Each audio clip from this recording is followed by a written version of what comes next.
আরজিকরের খুন হওয়া চিকিৎসকের মৃতদেহ দ্রুত দাহ করার জন্য শ্মশানে সারাক্ষণ বসেছিলেন তৃণমূল কংগ্রেসের বিধায়ক এবং পরিষদীয় মুখ্য সচেতক নির্মল ঘোষ।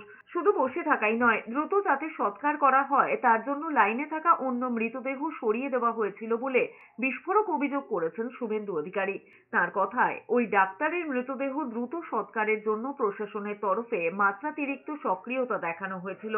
এমনকি মৃতদেহ সৎকারের সময় যাতে কোনোভাবে বাধা সৃষ্টি না হয় তার জন্য কলকাতা পুলিশের তরফে দুজন আইপিএস অফিসার ওই শ্মশানে সৎকারের সময় উপস্থিত ছিলেন বলেও অভিযোগ করেছেন শুভেন্দু অধিকারী।